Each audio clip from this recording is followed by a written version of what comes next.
Hi-ho, and here we go. A new unit here on Baden Hill. This unit is about our neighbors. When I say our neighbors, I'm referring to our geographical neighbors and in many ways our cultural neighbors. And specifically, I'm talking about the United States, our neighbors to the north and to the south. So we'll be talking about Canada and Mexico. And I really hope that this can help give some context for what we've already been learning, which was about the growth of the United States, the evolution of the United States, and also what's coming. We're going to be learning about world wars.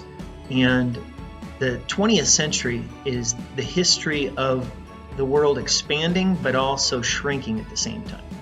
So let's talk about Canada. We're going to begin with the Klondike Gold Rush. In class, we will be reading Call of the Wild, and you've already begun. So hopefully you're a little bit familiar already with the amazing world to the north of the United States, and the fact that it was an unforgiving world in many ways, but it was also a land of dreams. It was North America's icebox, but it was also North America's treasure box. The Klondike. Today we understand that the Klondike it was northern Canada, but also involved Alaska, and it's really the region that straddles Alaska and Canada. So it impacts both Canada and the United States. And it changed the world at the turn of the century. Before we go any further, we need to understand that everything we're discussing is not really the beginning of American history. There were people here before Europeans came to the United States and to Canada. And those people are diverse. There are many different tribes that we need to at least touch on, and there's just not enough time to do them justice. But specifically now, we're going to talk about Native Canadians and Native Alaskans. And we need to address some terms for these tribes. The Inuit people are often most referenced. They are the group of people whose language we understand to be the language maybe most predominant in Alaska. And it's the group of people that are referred to as Eskimos. And so that's really northern Alaska, but remember those people were also in the Aleutian Islands and have a whole culture. And it's been a culture that's been under attack for centuries now.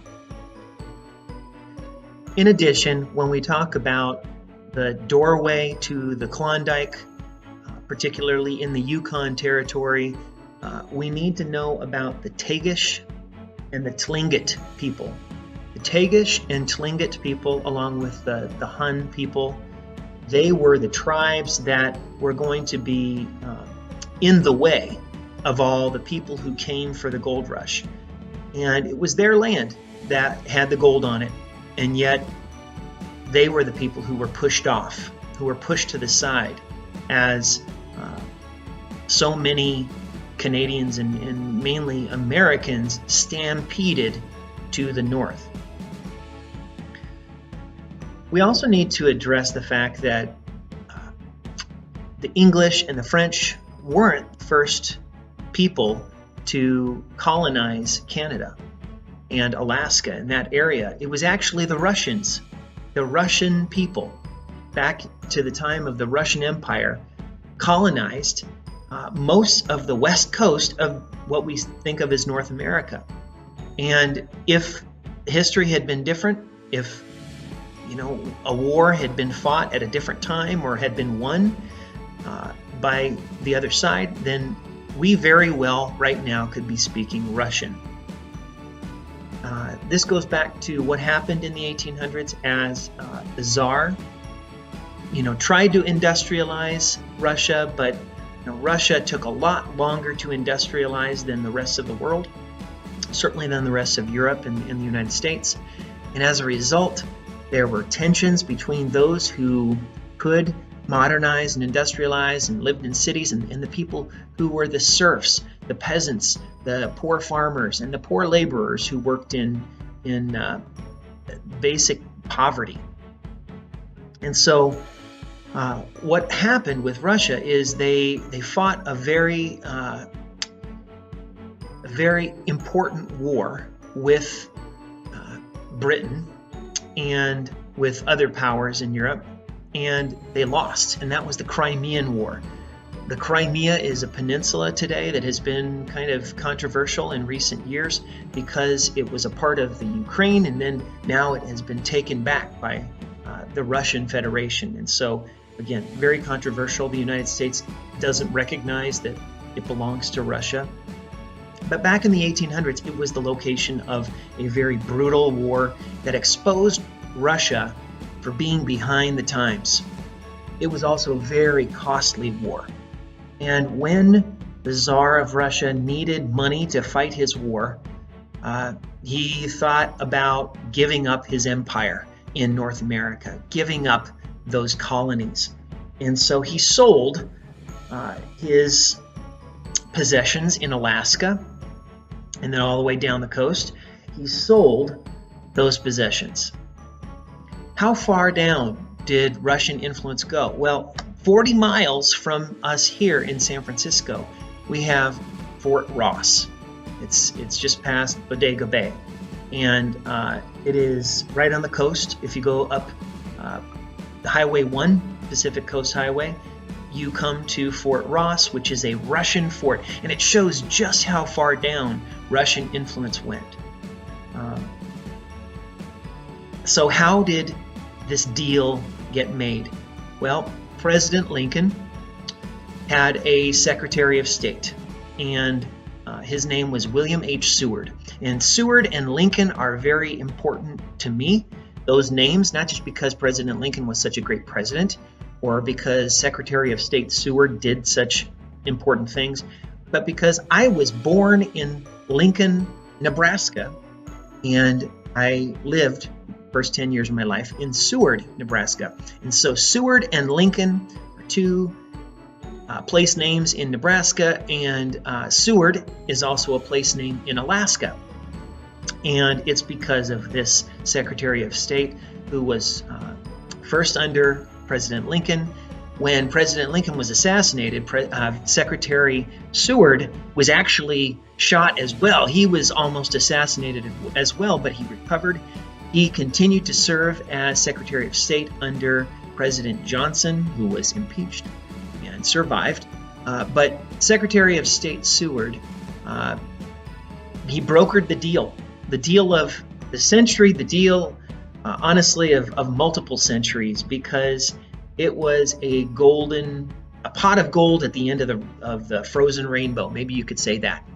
And so William H. Seward gets credit for making the deal in 1867 so that the United States bought Alaska from Russia for, millions, only millions, tens of millions, but still, compared to the value of Alaska and the resources of Alaska, it's just nothing. It's chump change.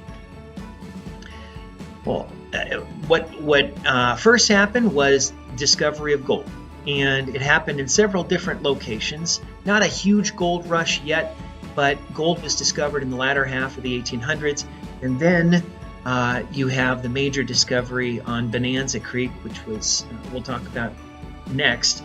Just know that gold rush led to massive migration to Alaska and some permanent settlement of Alaska.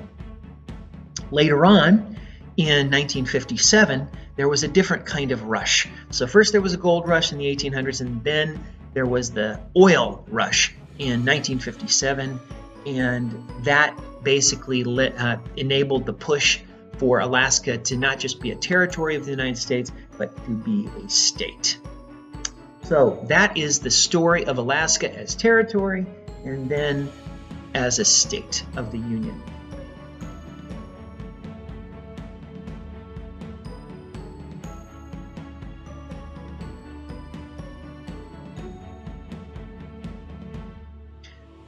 why did people flock to Alaska when there was a gold rush? I mean, there had been other gold rushes. There was a gold rush in California, obviously. There was a gold rush in Colorado, and there were silver rushes. So this had happened before, but there was something special about the Klondike Gold Rush in 1896, 1897, 1898. It was a gold rush that lasted about 3 years. It had to do with a depression. And we don't use that word lightly. Most of the time we talk about recessions, when the economy has a downturn. But this was a depression. In fact, it was known as the Great Depression until what happened in the 1930s made what happened in the 1890s look small in comparison. The depression had to do with two things: specie and speculation.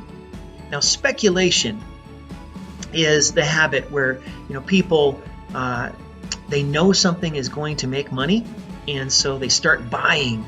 Even though they don't have money, they borrow money to buy things. And with the Transcontinental Railroad, there was enormous speculation because people realized that wherever the railroad goes, that's where society will go. That's where cities will be built. And so, the railroad companies, they were given a strip of land along that Transcontinental Railroad. And there was incredible speculation about developing these lands and resources. And this was especially true with mining. People were willing to invest enormous amounts of money. We call it capital. They put money in because they gambled that they could get a lot of money out. Unfortunately, that means sometimes they will fail. And when they fail, according to U.S. law, they declare bankruptcy, and that's the end. But the thing is, that money is gone. The money disappears. So even though someone declares bankruptcy and maybe they lose their businesses, they can maybe still survive. They can have a life. They can even have companies again. But what happens to the economy is people lose jobs and they have no money to spend. And so as a result of speculation, wild speculation, you have recessions and sometimes a depression. Now, specie is different from species, like Darwin's book about species and how they evolved. Specie is hard currency as opposed to paper currency. Now, today it doesn't really make an impression on us because we're so used to using paper money or even digital money. We don't even see our money anymore. We have, ATM machines. We have banks that when credit cards, and so we don't think of hard currency as much anymore. In fact, people throw away pennies and even nickels and dimes, and they don't think it's important until we have our penny wars that come. We collect all our change. So just know that specie was something that people understood that hard currency was different from paper currency. Paper currency, it could go up and down in value unless the government decided that the value of paper currency would be equal to a certain amount of gold or silver. We call that the gold and silver standards. Throughout history, the gold standard has been very common, that for every amount of money that you have that's paper, you have to have an equal amount of gold to back it up if you're the government. And you can print currency if you have reserves of gold. And this is how it used to be. And some people, when the United States was mining tons of silver, they said we should have a silver standard, not a gold standard. And basically they pushed so that a law would be passed saying that the government would purchase silver from these silver companies, the silver mines. And basically, the government then would support the silver industry because so much silver was being mined that the value of silver was falling. And so, the silver mines, they wanted the value of silver to rise. So it's a lot more complicated than that. But just know, as a result of having paper currency and then having arguments about how that currency should be supported, you have economies that go up and down, and you have panics These are like, basically, they are recessions. And so the one we want to talk about is the Panic of 1893. It is kind of centered in Denver. Okay, what happened in Denver was symptomatic of what happened throughout the whole country. Denver had a boom in silver, and everybody was making money, and the government that was voted on, that was elected, they wanted to encourage business, and they also took lots of bribes. It was a time of great corruption, and one of the people who was involved in the city government was named Soapy Smith. And Soapy Smith was notorious for, again, his organized crime.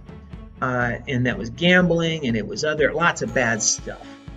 And eventually the government was shut down. There was almost a war in Denver, as the militia, the state militia, was sent in to basically overthrow the supervisors of the city and the mayor.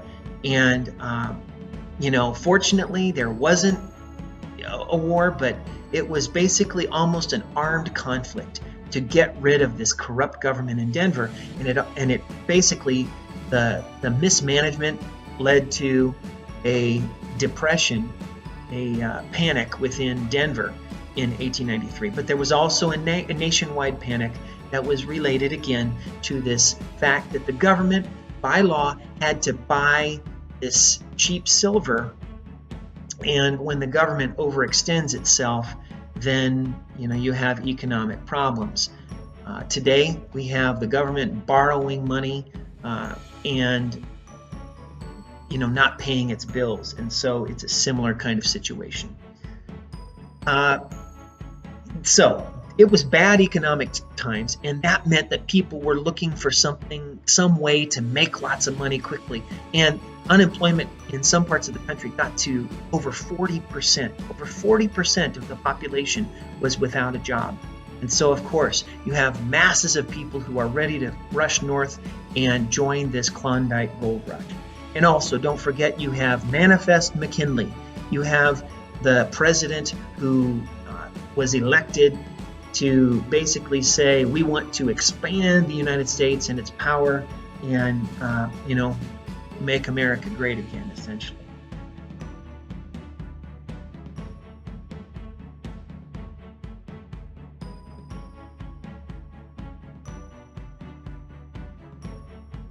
Now, we need to talk about bonanza. Bonanza means a gold strike. It means that you've found something that's good. That's what the BON means in bonanza. And so the creek where gold was discovered, that eventually was called Bonanza Creek in the Klondike. Well, how was it discovered? It was discovered August 16th, 1896, probably by a man named Skookum Sam. Now, right away, you can hear that name, Skookum. It sounds not like an English name, and it wasn't. He was a native Canadian, a native Alaskan, and as a result, he should have been credited with this gold strike. But what probably happened was his brother-in-law and his sister, who was married to his brother-in-law, his sister then was native Canadian as well. And her name was Kate Carmack, and her husband was George Carmack. George Carmack gets the credit for the gold strike. You also need to know that it probably took a year before the world knew that gold had been discovered, and a lot of that was because the rivers froze up as people were, after people got their gold, they couldn't get it out right away, and they couldn't get news out about what had happened. And maybe they didn't want to. Maybe they wanted to keep it themselves for a while. The creek that they discovered gold on was called Rabbit Creek, and it was renamed Bonanza Creek. And ultimately, a year later, 100,000 stampeders would rush toward Alaska and Yukon Territory in Canada. And the pivotal event was when the steamship Excelsior sailed into Seattle, and the news from there spread to San Francisco, and pretty soon everybody knew, because the newspapers were broadcasting that this gold rush was on. and gold fever had inspired crowds to hang out around the steamship Excelsior and see the bags of gold carried off of the ship. So that is the beginning of the Klondike Gold Rush.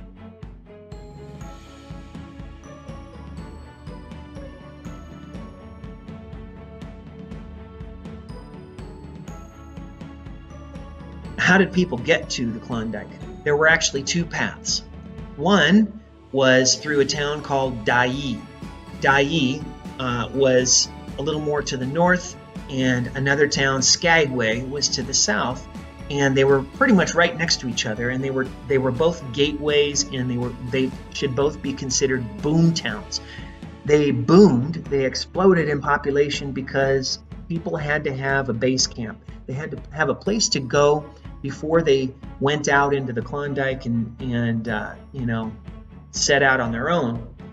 And the Canadian government required that every stampeder, every gold prospector had to have a ton of supplies, 1 year's supplies. And this would be clothing and food and equipment, to like snowshoes and dog sleds and whatever it took to get to the Klondike goldfields.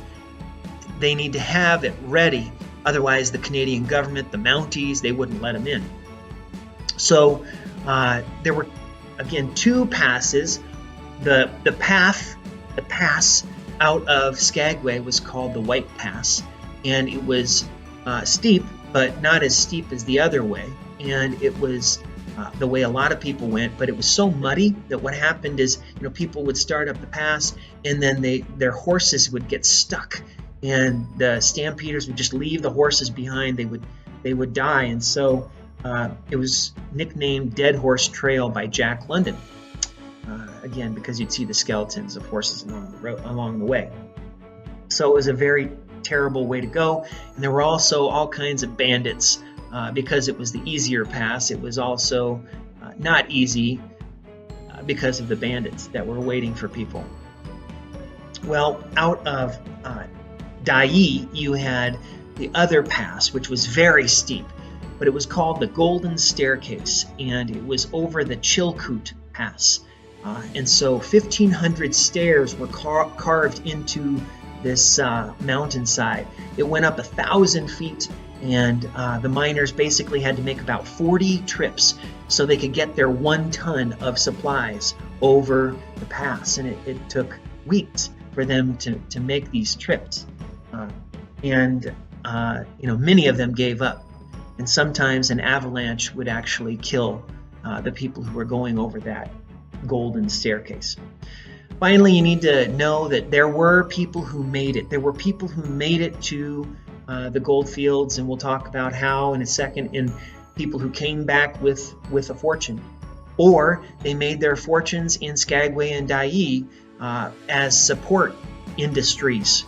And so they provided, restaurants and cleaners and outfitters, people who had the equipment, and they sold the miners the equipment because they would need 1 ton of goods, right, to get into Canada and get over the pass. So there were successes, but there were also scams. And good old Soapy Smith, he was the one come from Denver to take advantage of this gold rush, and he made a killing. And his most famous scam was that he had a telegraph office in Skagway, and he would take money, for people. They'd come in and say, please, send this telegram. And there were no telegraph lines out of Skagway. It was all a scam. So that's classic. And there were plenty of other ways, I'm sure, guides who led people in false directions and so on.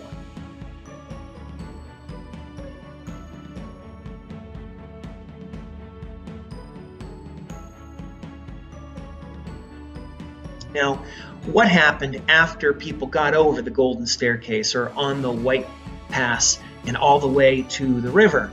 They still had 500 miles to go to get to Dawson, and they had to do it when the river wasn't frozen. So this is key. There were roads to the gold, but they were either frozen or they were steep, and people had to sacrifice to make it along those roads. And the road that people had to take, whether they had gone out of Skagway or Dyea, they eventually came to the Yukon River, and they had to wait until the river was not frozen in order to sail along the river. And they also had to build their own boats, and they basically used whatever they could find, and they were at the timberline, so there weren't as many trees. So they were using whatever they could find and making these makeshift boats, death traps, really. And many people did die on those boats when they were able to sail. Not only did they have to sail hundreds of miles on the river, but they had to get through the White Horse Rapids. And the White Horse Rapids were named for their appearance of being like the mane of a horse. The white water was like the mane of a horse, and they were riding this wild horse, and many again perished along the way. And when they got to Dawson, many of them found out that the gold was already gone, and they had done all this pretty much for nothing. Some were able to make a living. They joined other miners, having shares to a claim, and toughing through by melting the permafrost and digging down when the weather accommodated them, toughing out the brutally cold winters that dropped to 50 below zero. Numerous people went home. In fact, there were 100,000 stampeders, only 30,000 or 40,000 actually made it to the gold fields, and probably only a few thousand actually came away with gold, and only a few hundred or even dozens really made a fortune. And so what would it be like for you if you had to head home and tell everybody that you had spent the family's fortune, you'd spent your life savings for a dream, and all you could come back with were stories? Well, this is the tale of the Klondike, and I hope that now you understand the story of the Call of the Wild. It's not just about dogs. It's about human beings. It's about all of creation. It's about conflicts with nature, and it's about what it means to be alive. So I hope that this will give you a richer understanding of the expanding United States, the turn of the century and beyond, and it's a brave new world.